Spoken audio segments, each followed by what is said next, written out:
Euh, Salut, je me présente, je m'appelle Bitou Chounes, je suis un pharmacien d'officine, je suis le directeur marketing du centre médical Al-Khawa de kinésithérapie et d'esthétique médicale et de rajeunissement divers. Je tiens à faire cette vidéo pour vous faire part de ce qu'on fait dans notre centre cure en kinésithérapie, rajeunissement, lifting, raffermissement de la peau. On est un centre de 280 mètres carrés situé à Kenitra, Maroc,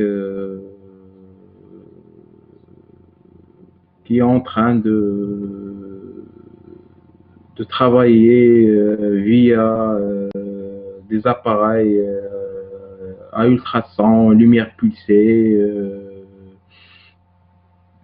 Euh, Ainsi, je tiens à présenter cette illustration pour un petit peu promouvoir cette science qui est la kinésithérapie dans le Maroc, où la plupart des Marocains ne connaissent pas vraiment sa vertu. Ils ne connaissent que un kinésithérapeute, c'est un masseur qui fait des massages et c'est tout. Alors que la kinésithérapie entre dans tous les domaines médicaux et paramédicaux, médicaux et paramédicaux, dans la chirurgie, dans la neurologie, la kiné respiratoire pour bébé, le rajeunissement cutané, et sans avoir recours à la chirurgie, bien sûr, esthétique. C'est une chirurgie, c'est une, c'est des cures de rajeunissement, de lifting, de kinésithérapie, mais sans chirurgie, avec des appareils ou manuels ou avec des appareils. Alors,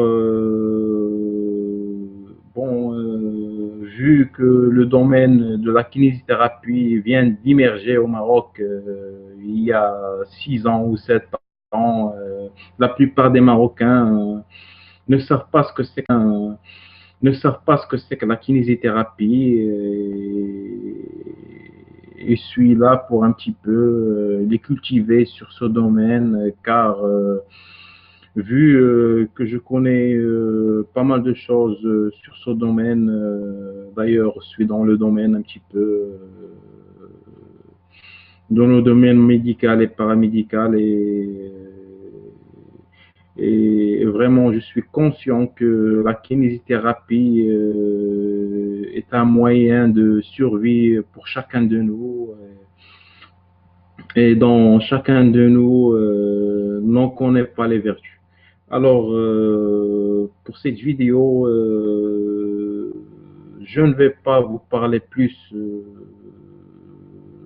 que ça. Je ne vais pas vous donner mes idées sur. Je vous laisse voir des illustrations vidéo sur ce qui se passe en Europe depuis les années 80 jusqu'à maintenant. Des illustrations vidéo très récentes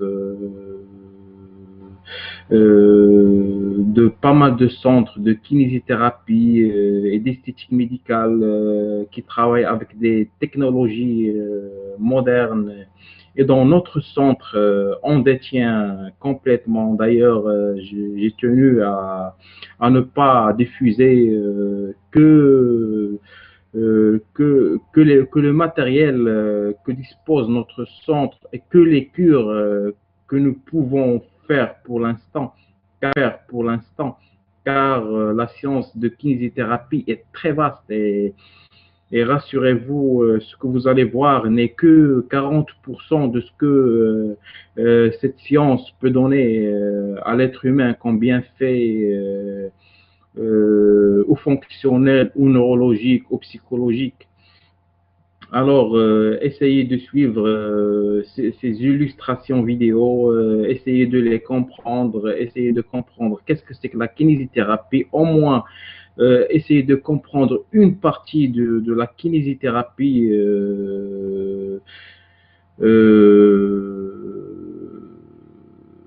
contemporaine. Alors, rassurez-vous, ce que vous allez voir comme appareil, comme cure, comme professionnalisme, comme qualification, notre centre, on dispose également via un staff diplômés de kinésithérapeutes, de prothésistes, d'esthéticiennes, de professionnels de coiffure. Je vous laisse voir les illustrations et après, je vous laisse juger vous-même sur les vertus de cette science très noble. Nous allons voir le bilan diagnostique du kinésithérapeute en neurologie. La première question que je me pose lorsqu'on me confie un nouveau patient de neurologie, c'est de savoir quelle est l'évolution de sa pathologie. Pour y répondre, il faut savoir qu'il y a 4 types d'évolution des lésions neurologiques. Premièrement, évolution favorable des lésions neurologiques. Deuxièmement, stabilité chronique des lésions neurologiques. Troisièmement, aggravation rapide des lésions neurologiques. Et une quatrième forme d'évolution, c'est une aggravation très lente des lésions neurologiques. Entre ces grandes catégories, il y a évidemment des catégories intermédiaires, comme par exemple une évolution favorable qui s'arrête et qui devient une stabilité chronique. Alors, premièrement, nous allons voir quelques exemples d'évolution favorable dans lesquels il y a amélioration des lésions neurologiques. Cet enfant présentait un traumatisme crânien en phase d'éveil. Lorsqu'on me l'a confié, il ne tenait pas la position assise sans soutien, il n'arrivait pas à marcher et progressivement, il s'est mis à marcher, d'abord avec un déambulateur, puis ensuite il a pu faire tout un tas de choses, notamment du vélo, donc ça allait de mieux en mieux. On peut voir le film de la rééducation de cet enfant sur Dailymotion. Ceci étant, n'importe quelle technique de rééducation donne de bons résultats dans un cas pareil. Il faudrait être vraiment mauvais pour ne pas avoir de bons résultats. Il y a de nombreux autres cas où les lésions, par exemple après l'ablation chirurgicale récente d'une tumeur cérébrale compressive, après un accident vasculaire cérébral récent, dans une sclérose en plaques à la phase de récupération relative suivant une poussée, dans les syndromes de Guillain-Barré en voie de récupération, etc., etc. Dans ces évolutions favorables, toutes les techniques de rééducation donnent de bons résultats, même les plus farfelus. L'amélioration des lésions neurologiques n'est pas toujours totale, et la phase d'évolution favorable se termine souvent par une phase de séquelles. C'est le cas de ce patient que j'ai connu donc enfant. Il avait des séquelles d'un traumatisme crânien, il a fort bien récupéré, il a pu marcher en tout terrain, mais je l'ai revu 15 ans plus tard, il avait toujours des séquelles neurologiques, en particulier un pied varus-équin qui le gênait modérément puisqu'il pouvait toujours marcher en tout terrain. Deuxième grande catégorie de patients, ceux qui ont une stabilité, une chronicité des lésions neurologiques. C'est le cas de ce patient qui présentait des séquelles d'infirmité motrice cérébrale et que l'on peut voir sur le site internet YouTube. Il y a 3 films le concernant, dont celui-là, intitulé IMCI MOC kinésithérapie 3 postures de base. Autre exemple de stabilité des lésions neurologiques, les séquelles 2 ans après la phase initiale, 2 ans après la phase initiale, de traumatisme crânien, d'ablation chirurgicale totale et sans récidive d'une tumeur cérébrale, d'accident vasculaire cérébral, etc., etc. Il y a de nombreuses séquelles des lésions neurologiques qui sont malheureusement définitives. Dans tous ces cas chroniques, il ne faut pas se décourager. L'indépendance fonctionnelle de ces patients peut être améliorée, mais malheureusement les lésions neurologiques restent stables et définitives. Le patient progresse à l'intérieur de son handicap grâce à une rééducation bien conduite. Pour avoir une idée de ce qu'on peut faire avec des lésions neurologiques définitives, il faut voir sur le site internet YouTube le film intitulé Paraplégique, rééducation fonctionnelle et ludique. C'est assez étonnant. Autre patient, beaucoup plus dramatique, l'aggravation rapide des lésions neurologiques. Et là, malheureusement, quelle que soit la technique de rééducation utilisée, on aura un mauvais résultat. Des cas comme ça, malheureusement, il y en a beaucoup. Par exemple, les scléroses en plaques en phase de poussée évolutive, ou les tumeurs malignes en pleine évolution, mais il y a bien d'autres cas où les lésions neurologiques évoluent spontanément vers une aggravation rapide, et malheureusement, ça donne de mauvais résultats en rééducation. Quatrième type de patient qu'on peut confier à un kinésithérapeute, des cas où il y a une aggravation très très lente, il y a de nombreuses pathologies qui évoluent très lentement, comme les hérédodégénérescences spinocérébelleuses, l'ataxie de Friedreich par exemple, les scléroses en plaques à forme lentement progressive, etc., etc. C'est dans ce type de pathologie qu'une bonne technique de rééducation peut faire la preuve de son efficacité. En effet, si après un séjour en centre de rééducation ou après une série de séances de rééducation, on observe des progrès, ce n'est pas lié à une évolution spontanée des lésions anatomiques, puisque chaque jour, le patient est un petit peu plus gravement atteint que la veille. Donc c'est bien lié à la rééducation. Alors cette vidéo s'appelle Ataxie de Friedreich, rééducation fonctionnelle, ludique et sportive. Elle est visible sur le site internet YouTube également. Donc elle montre les progrès réalisés par cette patiente au cours de son séjour à l'Institut de rééducation fonctionnelle Pomponiana. Cette patiente a progressé également à l'intérieur de son handicap. Alors voilà la représentation théorique, une espèce de schéma. Comment ces patients, alors qu'il y a une dégénérescence du système nerveux, comment ils arrivent à faire des progrès. Cette dégénérescence est symbolisée par la courbe rouge qui diminue progressivement, c'est donc le plafond des capacités résiduelles du patient qui diminue progressivement lorsque la pathologie s'aggrave lentement. Et en bleu, on voit les progrès des performances fonctionnelles du patient grâce à l'entraînement, et ce pour toutes les activités qui sont situées au-dessous du plafond. Deuxième question importante que je me pose lorsqu'on me confie un nouveau patient de neurologie: comment fait-il ces transferts entre le lit et le fauteuil? Peut-il les faire tout seul? Point d'interrogation. Cette question est tellement importante que j'en ai fait un article qui s'appelle La frontière entre l'indépendance et la dépendance. C'est un article qui a paru dans Kinésithérapie, les cahiers. En fait, cette frontière, justement, c'est les transferts entre le lit et le fauteuil. Si le patient est capable de faire ces transferts, eh bien, il peut rentrer facilement chez lui, il sera indépendant. S'il en est incapable, il sera obligé d'avoir recours à une tierce personne pour passer du lit au fauteuil. Évidemment, là aussi, ça change tout. Les deux premières figures de cet article montrent deux exercices corrélés. Lorsque le patient arrive à effectuer plusieurs fois l'exercice consistant à se mettre debout en se tenant à un espalier et à se rasseoir dans le fauteuil, il arrive beaucoup plus facilement à faire ces transferts entre le lit et le fauteuil. Alors pour voir comment on s'y prend pour faire cet exercice assis debout, eh bien il faut voir cette vidéo qui s'appelle Sclérose en plaques, comment se remettre debout.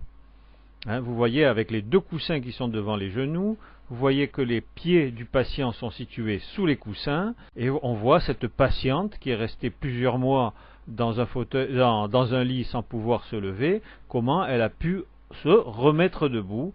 Et donc, quand elle a réussi à en faire un certain nombre, plus de 20, plus de 30 même, jusqu'à 50, elle a réussi à le faire, et bien à ce moment-là, c'était plus du tout la même patiente, elle faisait ses transferts beaucoup plus facilement. Un autre exercice qui peut faciliter les transferts, le push-up que l'on peut voir sur cette vidéo. Les autres données du bilan diagnostique du rééducateur mériteraient d'être développées, par exemple, le bilan articulaire, le bilan orthopédique, le bilan moteur, le bilan de la sensibilité, etc., etc.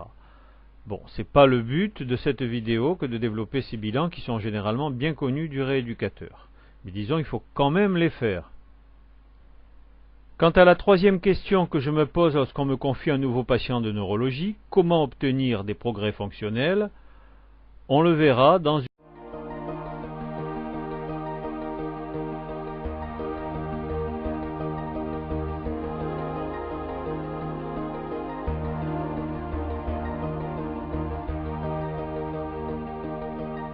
Bienvenue chez Essence, notre centre est dédié à l'amincissement par les soins corporels et par la diététique.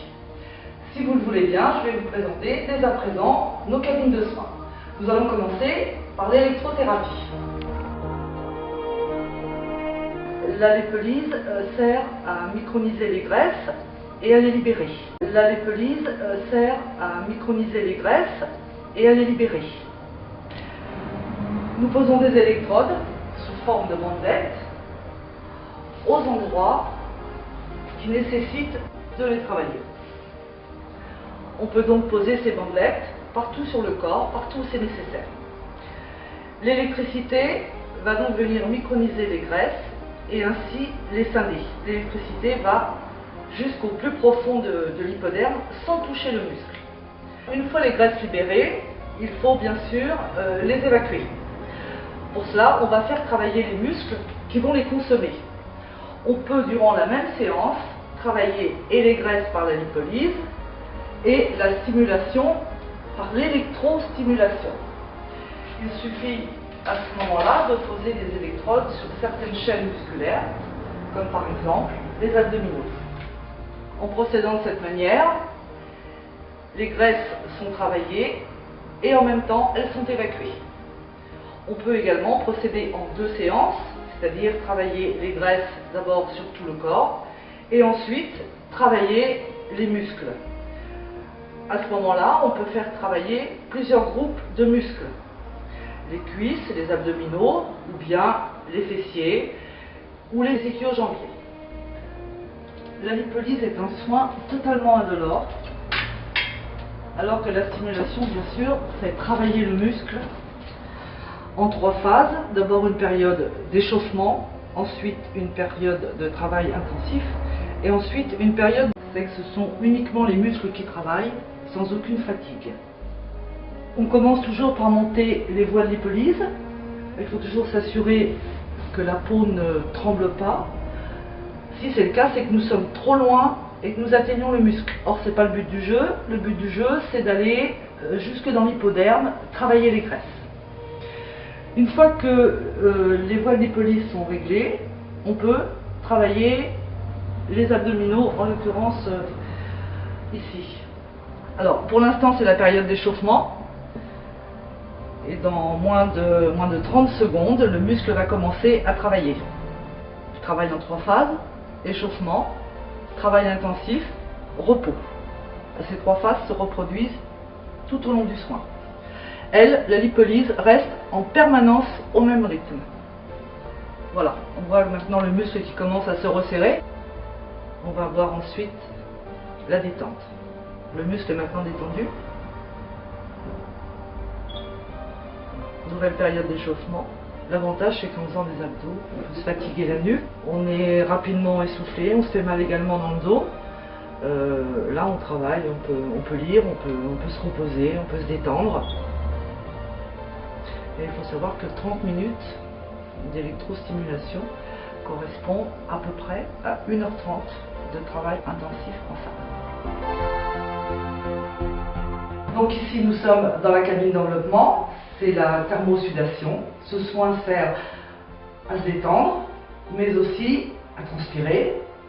Ce soin sert à se détendre, mais aussi à transpirer et à faire pénétrer les actifs. On enduit le corps avec des huiles essentielles ou des algues. Nous ne travaillons qu'avec ces deux qualités de produits.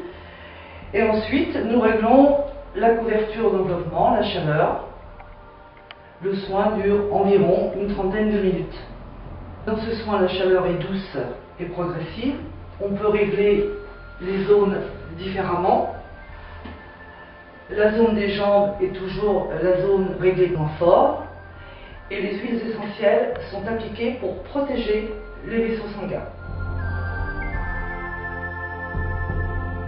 Nous allons maintenant passer au palpé roulé, le fameux palpé roulé qui, contrairement à ce que l'on peut croire, n'est pas spécialement douloureux, puisqu'en fait il peut être adapté aux besoins de chaque personne, mais surtout à ce que chaque personne peut supporter. On commence toujours un palpé roulé par faire les ouvertures ganglionnaires. Ce sont nos petites corbeilles personnelles. Ici, par exemple, le poplité qui va permettre, à la fin du soin, de drainer jusque dans ces petites corbeilles. Donc le soin commence toujours par l'ouverture des zones ganglionnaires.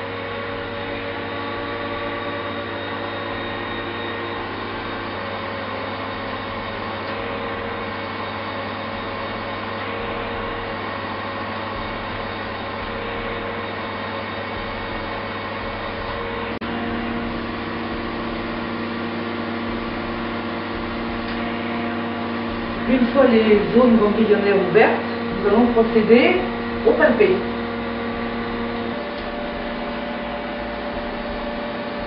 Donc l'action du palpé, c'est faire remonter les cellules adipeuses en surface. Alors, bien sûr, on travaille tout le corps, on peut même travailler les bras si nécessaire. Voilà, une fois le palpé effectué, on passe au roulé. Pour rouler, bien sûr, on est obligé d'appliquer un produit qui va faciliter le travail. Donc on peut appliquer soit des huiles essentielles, soit une crème pour la cellulite, pour les amagresseurs en général. Le but du jeu, c'est d'attraper la peau qui va se retrouver prise et roulée entre les rouleaux. On travaille toujours dans deux sens.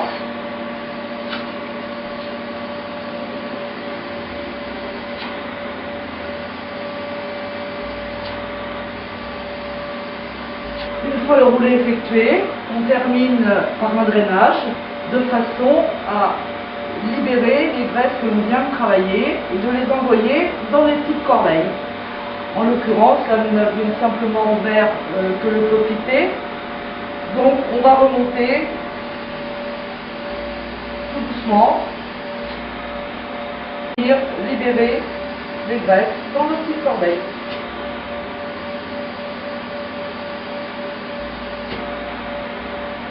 Ici on a le triangle de Scarpa que l'on ouvre en principe quand la personne est sur l'autre côté. Mais donc on vient aussi libérer dans ces parties.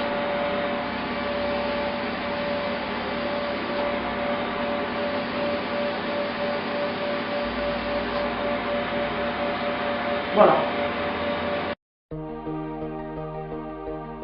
Le Magicred, c'est l'association de l'électrothérapie et des infrarouges. Les infrarouges pénètrent jusqu'à 4 mm sous l'épiderme et vont donc, par la chaleur, augmenter le métabolisme, donc la consommation. L'électrostimulation, elle, va faire travailler les muscles. Une séance de Magicred, c'est à peu près 1h30 de jogging intensif. La première partie du soin, c'est d'abord l'application de produits qui vont faciliter l'élimination des graisses et faciliter la sudation. Ensuite, les bandes sont appliquées sur les parties du corps concernées. Pour notre exemple, on a choisi la cuisse, mais ça peut être bien évidemment le ventre ou les fesses. Une fois les bandes installées, l'appareil relié, nous allons donc le mettre en route, en l'occurrence la cellulite. On va demander les infrarouges. Alors, il faut savoir aussi que les infrarouges sont utiles pour la relaxation.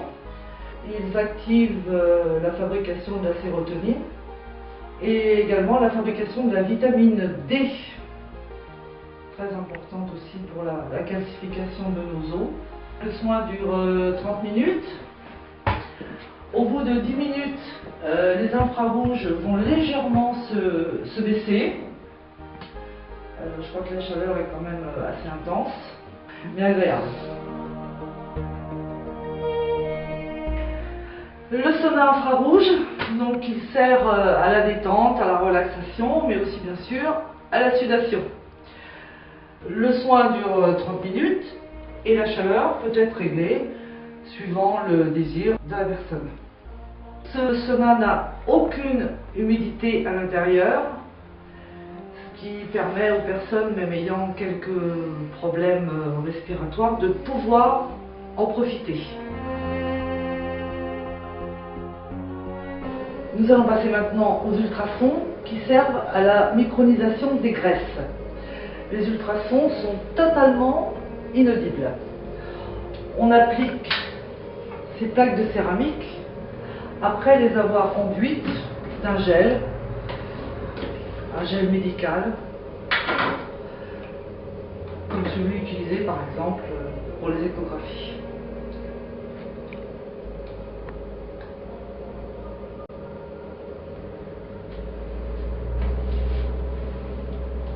Alors, tout comme la lipolyse, on applique les plaques sur les endroits graisseux.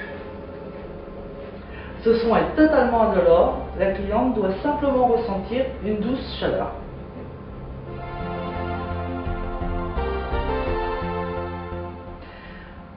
Certains soins se complètent, comme par exemple le palpé roulé, qui nécessite souvent après un drainage. Les ultrasons qui souvent sont complétés par le palpé roulé, la lipolyse par l'électrothérapie, mais la plupart de ces soins nécessitent du drainage, de façon à évacuer toutes les petites cellules graisseuses qui auront été travaillées, scindées et micronisées. On applique un produit pour les jambes, un produit rafraîchissant, déjà pour commencer, puisque ce soin est aussi fait pour soulager les jambes lourdes, ce qui n'est pas négligeable dans certaines professions, comme par exemple les coiffeuses. Les bottes de pressoplastie, puisque ce soin s'appelle ainsi, sont formées de cellules qui vont se gonfler, chacune leur tour, et reproduire un drainage manuel comme s'il était fait de la cheville jusqu'à l'aine.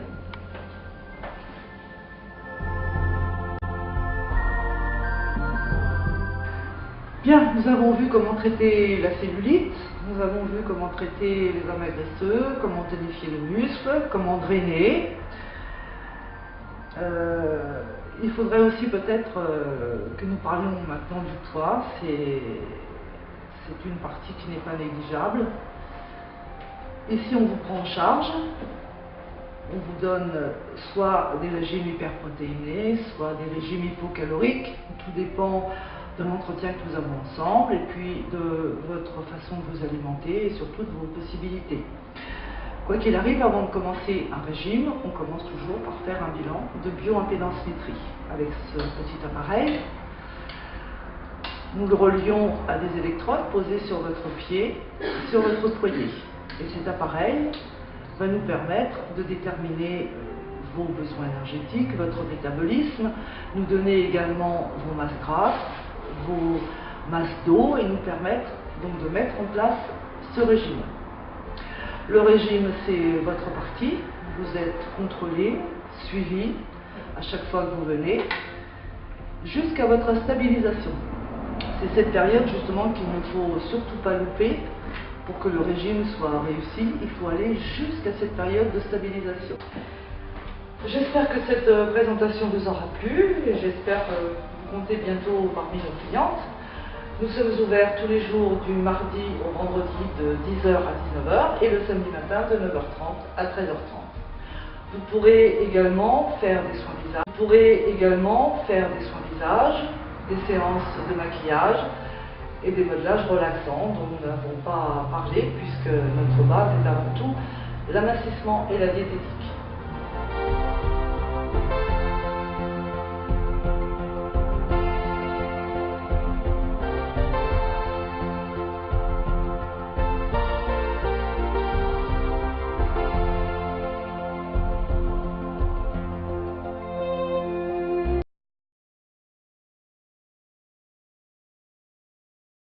La première approche musculaire est une approche qui se fait de façon manuelle, c'est-à-dire que c'est sur un toucher vaginal qu'on va percevoir, parce qu'il n'y a pas d'autre moyen de percevoir les choses, sur un toucher vaginal qu'on va examiner déjà le degré de force musculaire, et à partir de cela qu'on va essayer d'augmenter comme sur n'importe quel autre muscle du corps. La plus grosse difficulté, c'est le problème de la localisation musculaire, des muscles cachés. Et la plupart du temps, aussi bien les messieurs que les dames ne savent pas aborder cette région, n'ont pas une perception très fine de cela. On a des techniques instrumentales qui seront de l'électrostimulation, qui se fait sur une sonde qu'on met dans le vagin ou dans l'anus suivant ce qu'on a besoin de faire. Chez les messieurs, la rééducation se fera par voie anale. Et cette électrostimulation, d'une part, va donner des informations précieuses parce que ce qu'on veut expliquer au patient, eh bien, on le fait faire de façon passive par le courant. Ça donne une image sensorielle immédiate qui doit être reproduite d'une façon plus active par la patiente. Et on va se servir aussi de l'électrostimulation pour certains rôles qu'on lui connaît.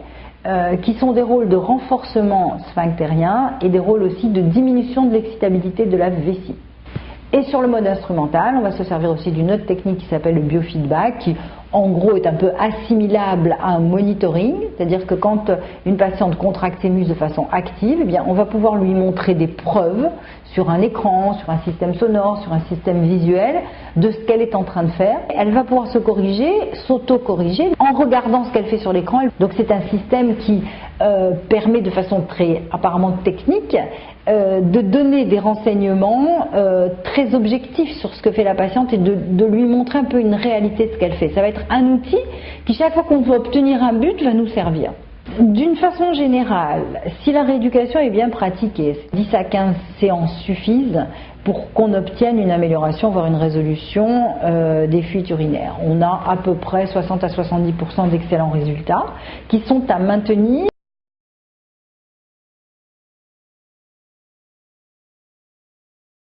Le premier interlocuteur, c'est soit le gynécologue, soit le généraliste, qui va se dire que peut-être cette incontinence va être une indication de rééducation. Donc d'une façon générale, la première réponse à une incontinence moyenne qui n'a pas été provoquée du jour au lendemain par une circonstance particulière va être une indication de rééducation. Bon.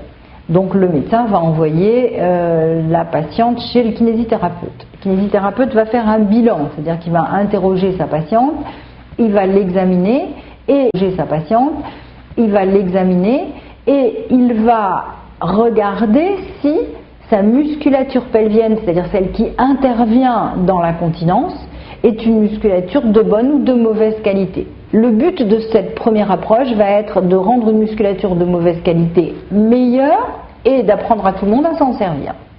D'une façon générale, si la rééducation est bien pratiquée, 10 à 15 séances suffisent pour qu'on obtienne une amélioration, voire une résolution des fuites urinaires. On a à peu près 60 à 70% d'excellents résultats qui sont à maintenir et qui sont à maintenir dans le temps. Le but, c'est d'exercer une fonction dont on va se servir au quotidien. Donc, une quinzaine de séances pour obtenir ce but-là, que la patiente utilise dans la vie quotidienne, qui plusieurs mois après est revue sur 5-6 séances de rafraîchissement, un petit peu de petite piqûre de rappel. On va passer là dans le champ des investigations supplémentaires qui vont être faites par le médecin, qui vont être demandées par le médecin ou le gynécologue.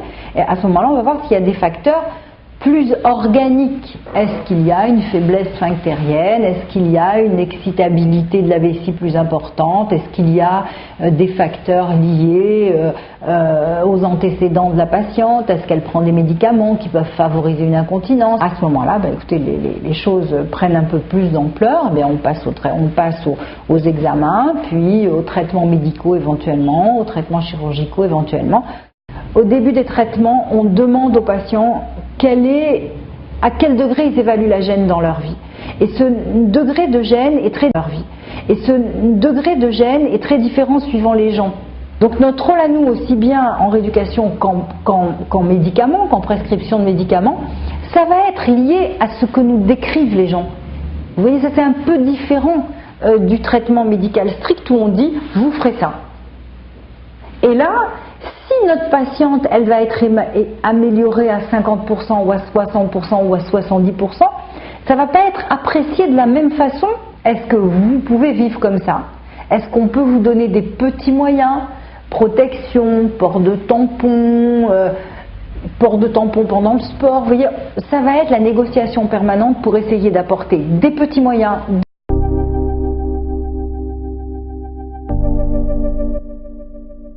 Salut les filles, bienvenue dans notre séquence spéciale grossesse. Aujourd'hui, de nouveaux exercices pour des étirements et détente du dos. Ces exercices pourront être appliqués pendant le travail à la maternité. Bien se positionner sur son tapis. Voilà, on creuse ici entre les omoplates, petite séquence tonification. Expire, pousse le ballon bien loin. Voilà, essaye de bien aplatir le dos. Une seule ligne entre le bas du dos et le sommet du crâne. Pendant la grossesse, on a tendance à laisser arrondir le dessus du dos. Donc ici, on remuscle, on retonifie, on empêche que les épaules ne basculent vers l'avant. Bien, maintenant la détente, tu peux t'appuyer sur le ballon. Voilà, même la tête peut être aussi sur le ballon. Et on roule simplement de droite à gauche. Voilà, là c'est parti, détente. Autre solution de positionnement pour les jambes, tu vas te placer avec solution de positionnement pour les jambes, tu vas te placer avec les jambes en dessous de toi. Très bien. Écarte un petit peu plus les genoux. Voilà, minimum largeur bassin. Pareil, expire, pousse le ballon bien loin devant. Voilà, donc ici vous allongez la colonne au maximum, comme si vous tiriez d'un bout à l'autre. Voilà, pareil, pas laisser arrondir le dessus du dos. Voilà, toute la colonne est tonique, on n'oublie pas les cervicales, pas laisser descendre la tête. Ok, réécarte les mains un petit peu plus larges. Si vous rapprochez trop fort les mains, vous risquez d'arrondir le dessus du dos. Ok, et expire, remonte. Très bien, et maintenant tu vas passer à quatre pattes. Hop, avec le ballon bien loin aussi. Voilà, et de là, on peut faire des petits bercements, droite, gauche. Voilà, essayez d'avoir un angle assez fermé ici au niveau du bassin, pas avancer trop loin, risquer de partir dans la cambrure. Ici, son dos reste droit, sans qu'elle n'ait vraiment repositionné le bas du dos. Hop, et pareil, la phase détente, avec les mains dessus, les bras, la tête posée, les petits bercements. Voilà, cette position est très chouette à adopter pendant le travail pour aider bébé à se positionner, pour aider à ce que son dos descende, se placer près du nombril. Quand il tape dans les côtes, c'est aussi très chouette, vous lui laissez beaucoup plus d'espace et votre dos est soutenu. Encore un nouveau petit exercice maintenant, justement avec les bébés qui tabassent ici dans les côtes, pour vous aider à ouvrir le côté. Voilà, comme on a déjà vu, on évite de tasser le côté opposé à l'étirement. Donc ici, elle va essayer d'englober le ballon, voilà, le plus fort possible pour ne pas tasser son côté gauche. Ok, maintenant, le bras droit monte, hop, et tu ouvres. Ici, voilà, tout ce côté-là. Vous voyez toute la place que vous allez rendre ici à bébé. Voilà, on va chercher bien loin sans laisser monter l'épaule vers l'oreille. On se grandit au maximum. Ok, on revient. Évidemment, ces exercices, on le fait des deux côtés, donc vous changez de côté chez vous. Ok, on a vu là plusieurs exercices qui vont vous servir pour donner un petit peu plus de place au bébé et vous étirer sans vous tasser. N'oubliez pas que vous choisissez la position qui vous convient, que ce soit assis en tailleur, à genoux ou de côté. N'hésitez pas à les essayer, à tester ce qui vous convient, qui vous soulage. Prenez soin de vous, on se retrouve très bientôt dans une nouvelle vidéo. Ciao!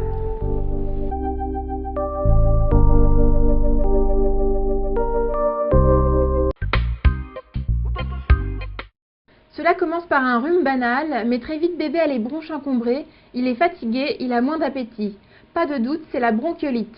Premier geste, consulter son médecin. C'est le médecin qui va d'abord évaluer l'état respiratoire de l'enfant, la tolérance de la bronchiolite. Et puis effectivement, le médecin qui aura évalué déjà effectivement le nourrisson à ce stade pourra le confier à un kinésithérapeute qui lui d'ailleurs va poursuivre l'évaluation. La kiné respiratoire est ainsi incontournable. Mais comment se déroule une séance en pratique? Donc la première chose, c'est qu'on déshabille l'enfant. Il faut le regarder respirer. Et on voit comment il respire. On va l'installer sur le dos. Et on va l'installer sur un plan à 30 degrés. Pourquoi à 30 degrés? Tout simplement pour éviter qu'il régurgite. Ensuite, on va mettre une main sur le thorax et simplement tester. Tester sur le thorax et simplement tester la mobilité de la cage thoracique. Globalement, on sait si l'enfant se laisse déprimer, donc s'il se laisse emmener. Quand un bébé a une bronchiolite, la respiration est difficile, il est toujours en train de chercher de l'air parce qu'il n'arrive pas à le souffler. En même temps, on va tester l'intégrité des côtes. On va s'assurer qu'il n'y a pas une douleur. Ensuite, on va regarder s'il a mal au ventre. On va appuyer un petit peu sur son ventre. Une fois que le kinésithérapeute a effectué ses observations et ses contrôles, il peut débuter la kiné respiratoire en toute sécurité. On va avoir une poussée synchrone des deux mains. On va emmener l'enfant vers une expiration. On va le faire souffler. Le faire souffler pour trouver le débit qui va permettre d'entendre la sécrétion qu'il y a dans ses bronches, qui va bouger, et de la faire progresser. Comme vous, quand vous avez un chat dans la gorge, on teste ce qu'on appelle le juste flux. Et là, du coup, les sécrétions remontent, on les entend. Et une petite technique pour déclencher l'atout à l'enfant, il suffit d'appuyer sur la trachée ici, alors soit avec un doigt, soit avec le bord de la main. On déclenche l'atout, qui n'est pas mature chez les tout petits, en dessous de 2 ans, ou très peu efficace. Et la sécrétion va se retrouver dans la bouche. Alors là, il y a aussi une petite technique qui permet d'éviter que l'enfant ne ravale cette sécrétion. Donc on va lui bloquer, et là c'est un petit peu impressionnant sur les images parce qu'on lui bloque la déglutition. C'est pas la respiration, c'est la déglutition. On récupère un mouchoir bien propre, un usage unique, la sécrétion. Pour les parents, les premières séances de kiné respiratoire sont souvent impressionnantes. Pourtant, ils peuvent être rassurés. Même s'il pleure, cela ne fait absolument pas mal à bébé. Un bébé qui est contraint, il s'exprime avec ses mots de bébé, donc il pleure. Donc il faut accepter qu'effectivement, quand un bébé de surcroît malade est emmené dans un environnement qu'il ne connaît pas et qu'il est confronté à une personne qu'il ne connaît pas, grande chance pour qu'il réagisse en pleurant. Une fois que l'enfant a fini sa séance, il va s'arrêter instantanément de pleurer, puisque ce ne sont pas des pleurs dus à la douleur, ce sont des pleurs dus à la contrainte. Et un enfant qu'on arrête d'embêter, il s'arrête de pleurer. Et là, du coup, il a un beau sourire, il respire mieux, maman et papa sont là, tout va bien. À raison de 4 à 8 séances de kiné respiratoire, bébé devrait guérir de sa bronchiolite en 8 à 10 jours, même si une toux peut persister pendant 2 semaines. L'enfant récupère une respiration normale et les parents retrouvent le sourire.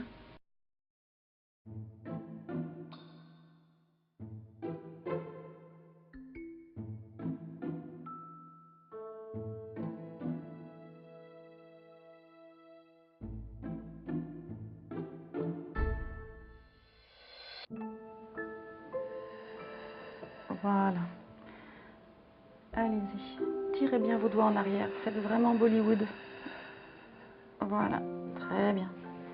Ma patiente a été opérée il y a 5 ans d'un cancer du sein, c'est-à-dire une ablation de la glande mammaire, et la prothèse définitive a été placée 1 an après. Voilà. Abaissez bien. Voilà. Abaissez bien votre épaule. Dans le cadre d'une reconstruction, l'implant il est sous le grand pectoral, sous le muscle. Et du coup, ça tire sur toute la zone, ça tire sur le cou, ça tire sur l'épaule, parce que le grand pectoral, il ne se laisse pas étirer comme ça. Donc si nous, on ne vient pas pour aider à étirer ce grand pectoral, eh bien, la personne a une espèce de position de repli, on se ferme sur le sein opéré. Et puis le muscle, il demande qu'à se rétracter. Allez, encore on souffle. Voilà. Bravo. Allez-y. Je suis arrivée chez Jocelyne avec ce carcan qui était quand même très épais. Cette posture, c'est vrai, de renfermement comme ça. Et puis des douleurs à tous les niveaux, dans le dos, surtout dans le cou. Voilà. Et puis, dès que Jocelyne a commencé à intervenir, je pense qu'en 3 semaines, j'ai eu l'impression de revivre.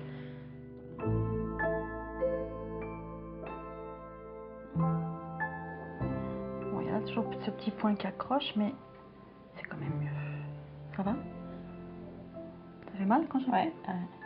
L'idée, même 5 ans après, c'est d'entretenir cette zone du sein et de l'épaule qui est complètement impliquée dans cette chirurgie et en particulier masser, étirer, mobiliser la cicatrice, car une cicatrice c'est toujours une zone qui risque de coller, de se rétracter et de gêner l'amplitude du bras.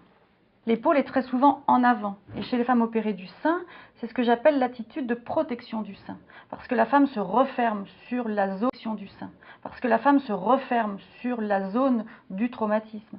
Et l'idée, c'est de lui apprendre à ouvrir cette zone, à remettre la poitrine en avant, à avoir une posture fière, bien droite, et c'est une posture qui va amener du soulagement. Voilà, allez-y, mettez vos épaules en arrière, voilà, toujours en soufflant. Vous voyez ce jeu des omoplates, c'est ce que vous devez rechercher dans la journée. Voilà.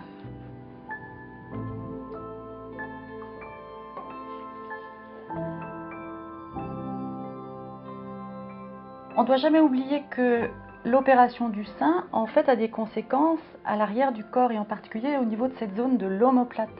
Donc la mobilisation, le massage de l'omoplate, des muscles qui l'entourent sont très importants et on est toujours dans une optique de bien-être. Il n'y a aucune contre-indication à masser après une chirurgie. Bien au contraire, on va vraiment aller vers la relaxation et la détente.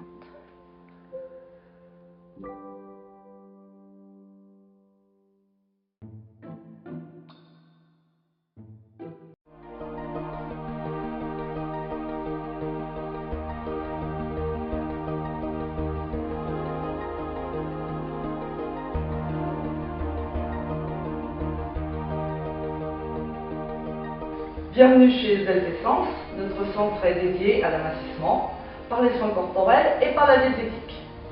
Si vous le voulez bien, je vais vous présenter dès à présent nos cabines de soins. Nous allons commencer par l'électrothérapie. La lipolyse sert à microniser les graisses et à les libérer. Nous posons des électrodes sous forme de bandelettes aux endroits qui nécessitent de les travailler. On peut donc poser ces bandelettes partout sur le corps, partout où c'est nécessaire. L'électricité va donc venir microniser les graisses et ainsi les scinder. L'électricité va jusqu'au plus profond de l'hypoderme sans toucher le muscle. Une fois les graisses libérées, il faut bien sûr les évacuer. Pour cela, on va faire travailler les muscles qui vont les consommer. On peut, durant la même séance, travailler et les graisses par la lipolyse et la stimulation par l'électrostimulation. Il suffit à ce moment-là de poser des électrodes sur certaines chaînes musculaires, comme par exemple les abdominaux. En procédant de cette manière, les graisses sont travaillées et en même temps elles sont évacuées. On peut également procéder en 2 séances, c'est-à-dire travailler les graisses d'abord sur tout le corps et ensuite travailler les muscles. À ce moment-là, on peut faire travailler plusieurs groupes de muscles.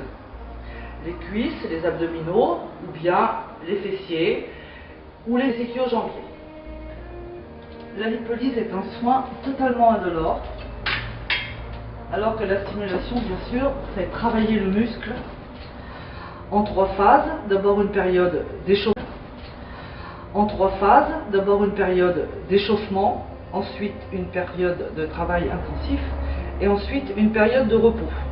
L'avantage de l'électrostimulation par cette machine, c'est que ce sont uniquement les muscles qui travaillent, sans aucune fatigue. On commence toujours par monter les voies de lipolyse. Il faut toujours s'assurer que la peau ne tremble pas. Si c'est le cas, c'est que nous sommes trop loin et que nous atteignons le muscle. Or, ce n'est pas le but du jeu. Le but du jeu, c'est d'aller jusque dans l'hypoderme, travailler les graisses. Une fois que les voies de lipolyse sont réglées, on peut travailler les abdominaux, en l'occurrence ici. Alors, pour l'instant, c'est la période d'échauffement. Et dans moins de 30 secondes, le muscle va commencer à travailler. Il travaille en 3 phases: échauffement, travail intensif, repos. Ces 3 phases se reproduisent tout au long du soin. La lipolyse reste en permanence au même rythme. Voilà, on voit maintenant le muscle qui commence à se resserrer. On va voir ensuite la détente. Le muscle est maintenant détendu. Nouvelle période d'échauffement. L'avantage, c'est qu'en faisant des abdos, on peut se fatiguer la nuque. On est rapidement essoufflé, on se fait mal également dans le dos. Là, on travaille, on peut lire, on peut se reposer, on peut se détendre. Et il faut savoir que 30 minutes d'électrostimulation correspond à peu près à 1h30 de travail intensif. Donc ici, nous sommes dans la cabine d'enveloppement. C'est la thermosudation. Ce soin sert à se détendre, mais aussi à transpirer et à faire pénétrer les actifs. On enduit le corps avec des huiles essentielles ou des algues. Nous ne travaillons qu'avec ces 2 qualités de produits. Et ensuite, nous réglons la couverture d'enveloppement, la chaleur. Le soin dure environ une trentaine de minutes. Dans ce soin, la chaleur est douce et progressive. On peut régler les zones différemment. La zone des jambes est toujours la zone réglée moins fort. Et les huiles essentielles sont appliquées pour protéger les vaisseaux sanguins. Nous allons maintenant passer au palpé roulé, le fameux palpé roulé qui, contrairement à ce que l'on peut croire, n'est pas spécialement douloureux, puisqu'en fait il peut être adapté aux besoins de chaque personne, mais surtout à ce que chaque personne peut supporter. On commence toujours un palpé roulé par faire les ouvertures ganglionnaires. Ce sont nos petites corbeilles personnelles. Ici, par exemple, le poplité, qui va permettre, à la fin du soin, de drainer jusque dans ces petites corbeilles. Donc le soin commence toujours par l'ouverture des zones ganglionnaires.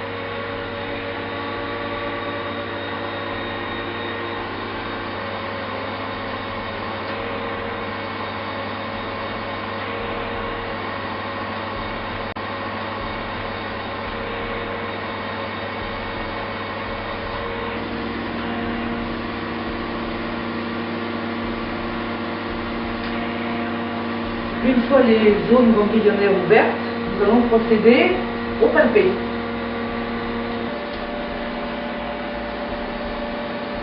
Donc l'action du palpé, c'est faire remonter les cellules adipeuses en surface.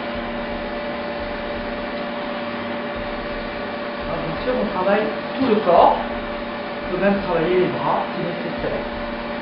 Voilà, une fois le palpé effectué, on passe au roulé. Pour rouler, bien sûr, on est obligé d'appliquer un produit qui va faciliter le travail.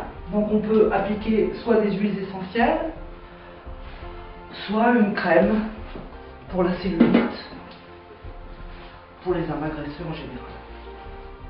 Le but du jeu, c'est d'attraper la peau qui va se retrouver prise et roulée entre les rouleaux.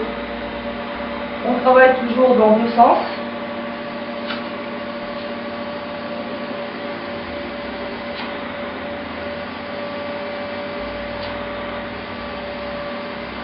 Une fois le roulé effectué, on termine par un drainage de façon à libérer les graisses que l'on vient de travailler et de les envoyer dans les petites corbeilles. En l'occurrence, là nous n'avions simplement ouvert que le poplité. Donc on va faire doucement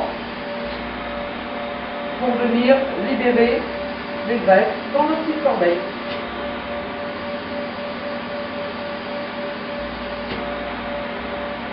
Ici, on a le triangle de Scarpa que l'on ouvre en principe quand la personne est sur l'autre côté. Mais donc, on vient aussi libérer dans ces parties.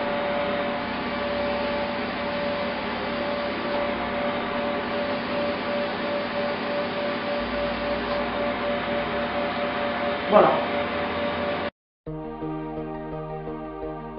Le Magicred, c'est l'association de l'électrothérapie et des infrarouges.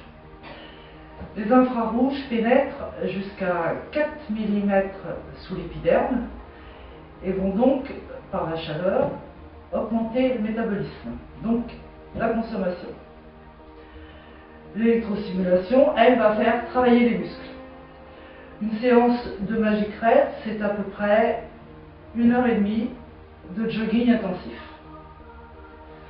La première partie du soin, c'est d'abord l'application de produits qui vont faciliter l'élimination des graisses et faciliter la sudation. Ensuite, les bandes sont appliquées sur les parties du corps concernées. Pour notre exemple, on a choisi la cuisse, mais ça peut être bien évidemment le ventre ou les fesses. Une fois les bandes installées, l'appareil relié, nous allons donc le mettre en route. Donc nous allons sélectionner, en l'occurrence, la cellulite. On va demander les infrarouges. Alors, il faut savoir aussi que les infrarouges sont utiles pour la relaxation. Ils activent la fabrication de la sérotonine et également la fabrication de la vitamine D, très importante aussi pour la calcification de nos os. Le soin dure 30 minutes. Au bout de 10 minutes, les infrarouges vont légèrement se baisser. Je crois que la chaleur est quand même assez intense, mais agréable. Le sauna infrarouge, donc il sert à la détente, à la relaxation, mais aussi bien sûr à la sudation. Le soin dure 30 minutes et la chaleur peut être réglée suivant le désir de la personne. Ce sauna n'a aucune humidité à l'intérieur, ce qui permet aux personnes, même ayant quelques problèmes respiratoires, de pouvoir en profiter. Nous allons passer maintenant aux ultrasons qui servent à la micronisation des graisses. Les ultrasons sont totalement inaudibles. On applique ces plaques de céramique après les avoir enduites d'un gel, un gel médical, comme celui utilisé par exemple pour les échographies.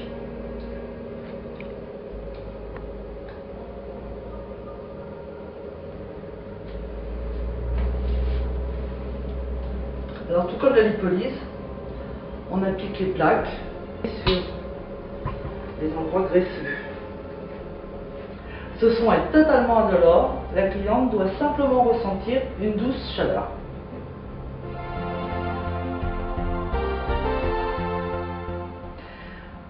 Certains soins se complètent, comme par exemple le palpé roulé, qui nécessite souvent après un drainage, les ultrasons qui souvent sont complétés par le palpé roulé, la lipolyse par l'électrothérapie, mais la plupart de ces soins nécessitent du drainage, de façon à évacuer toutes les petites cellules graisseuses qui auront été travaillées, scindées et micronisées.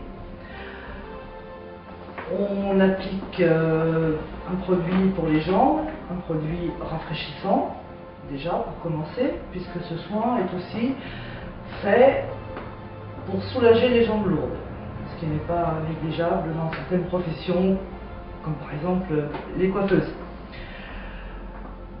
Les bottes de presso plastique, puisque ce soin s'appelle ainsi, sont formées de cellules qui vont se gonfler, chacune leur tour, et reproduire un drainage manuel comme s'il était fait de la cheville jusqu'à l'aine.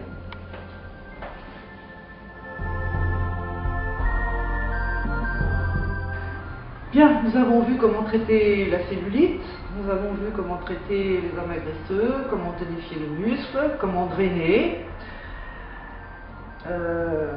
Il faudrait aussi peut-être que nous parlions maintenant du poids. C'est une partie qui n'est pas négligeable. Ici, on vous prend en charge. On vous donne soit des régimes hyperprotéinés, soit des régimes hypocaloriques. Tout dépend de l'entretien que nous avons ensemble et puis de votre façon de vous alimenter et surtout de vos possibilités. Quoi qu'il arrive, avant de commencer un régime, on commence toujours par faire un bilan de bioimpédance-métrie. Avec ce petit appareil, nous le relions à des électrodes posées sur votre pied, sur votre poignet. Et cet appareil va nous permettre de déterminer vos besoins énergétiques, votre métabolisme, nous donner également vos masses grasses, vos masses d'eau et nous permettre donc de mettre en place ce régime. Le régime, c'est votre partie, vous êtes contrôlé, suivi à chaque fois que vous venez, jusqu'à votre stabilisation. C'est cette période justement qu'il ne faut surtout pas louper. Pour que le régime soit réussi, il faut aller jusqu'à cette période de stabilisation. J'espère que cette présentation vous aura plu et j'espère que vous comptez bientôt parmi nos clientes. Nous sommes ouverts tous les jours du mardi au vendredi de 10h à 19h et le samedi matin de 9h30 à 13h30. Vous pourrez également faire des soins visage, des séances de maquillage et des modelages relaxants dont nous n'avons pas parlé puisque notre base est avant tout l'amincissement et la diététique.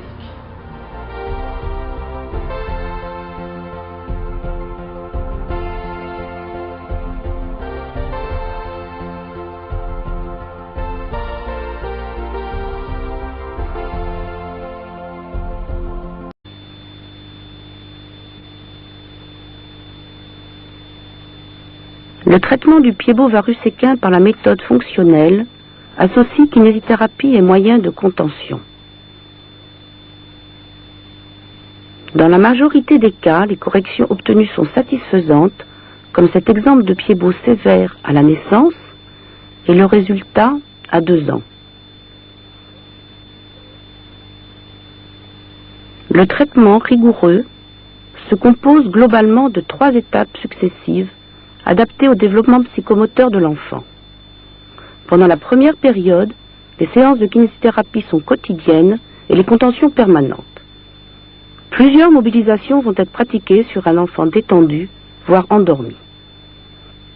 La dérotation du bloc calcanéopédieux permet de corriger l'adduction globale du pied par rapport au talus ou astragale et à la jambe, qui constitue l'unité talo-tibio-fibulaire.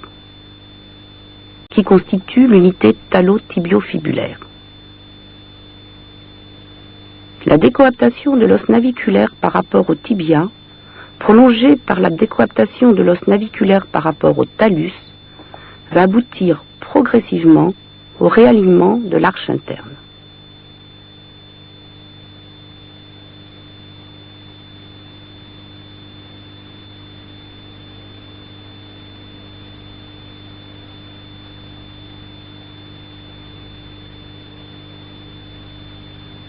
La correction de l'équin peut faire l'objet de différentes prises d'étirement du tendon d'Achille par traction du calcanéum exclusivement, interdisant ainsi toute fausse correction sagittale dans l'articulation médiotarsienne.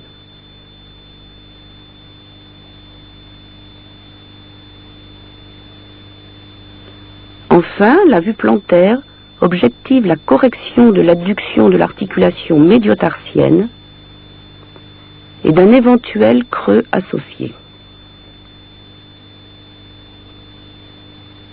En fonction des progrès obtenus, ces manœuvres peuvent se combiner les unes avec les autres aboutissant à terme à la réintégration du talus.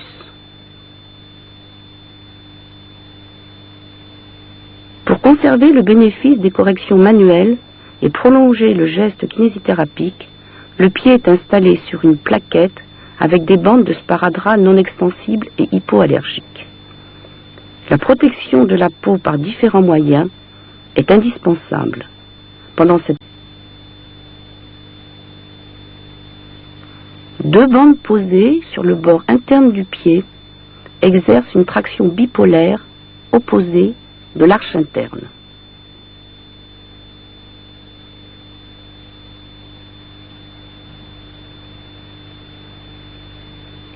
La première bande tracte l'avant-pied vers l'avant. Une deuxième bande fixe l'avant-pied tracté sur la plaquette.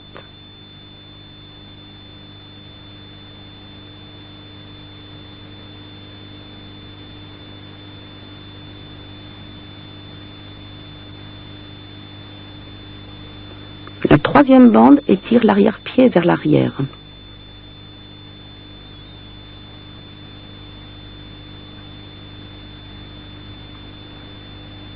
La quatrième bande accroche la grosse tubérosité du calcanéum et se rabat sans traction de part et d'autre de la plaquette. Une cinquième bande verticale solidarise le calcanéum à la plaquette. En aucun cas, il ne doit se décoller de celle-ci.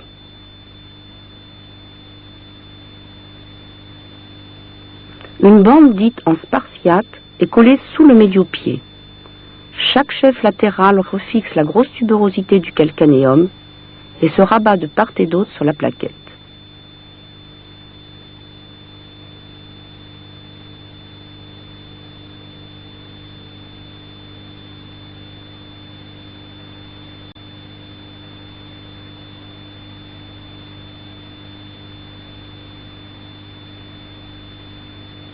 Une septième bande verticale de calcanéum assure d'une bonne solidarisation.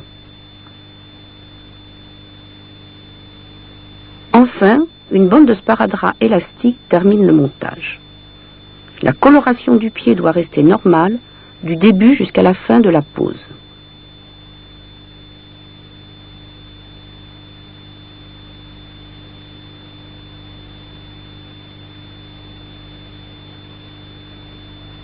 Pour corriger le pied par rapport à la jambe, une attelle fémoropédieuse est adaptée en fonction des données cliniques. Elle n'est jamais hypercorrigée.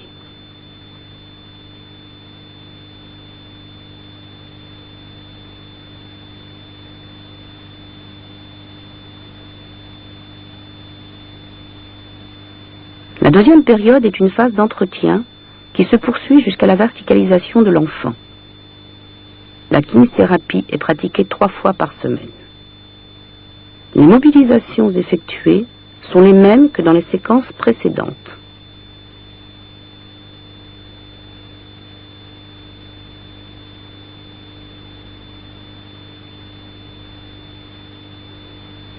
On y ajoute la mobilisation en flexion dorsale et en flexion plantaire de l'articulation tibio-tarsienne, de façon à surveiller l'installation d'une éventuelle rétraction du tibial antérieur, nocive car varisante.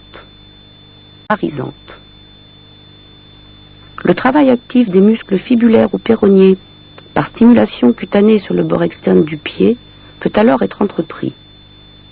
Le renforcement du long fibulaire assurera un bon appui antéro-interne lors de la marche. Enfin, l'implication des familles dans le traitement autorise un peu de souplesse vis-à-vis de celui-ci. Pour ce qui concerne les contentions, une plaquette incurvée à concavité plantaire est utilisée. Elle permet un meilleur étirement du tendon d'Achille tout en protégeant l'articulation médio-tarsienne dans le plan sagittal, évitant ainsi la déformation en pied convexe.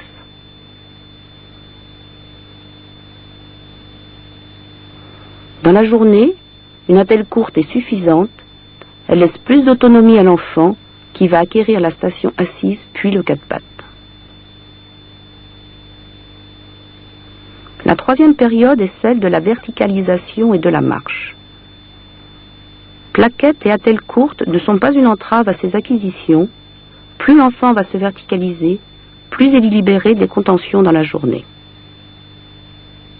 La marche nu-pied est recommandée et nous permet d'apprécier les défauts résiduels de façon à pouvoir les corriger par la kinésithérapie et les moyens nocturnes.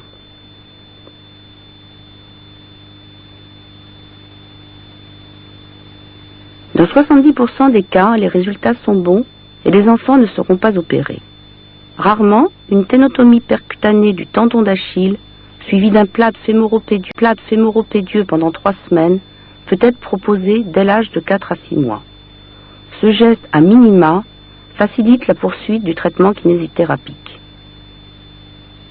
Quand une chirurgie plus invasive est nécessaire, l'indication peut être posée dès que l'enfant se verticalise, puis à tout moment si le résultat se dégrade, car un pied-bot n'est jamais dit guéri avant la fin de la croissance.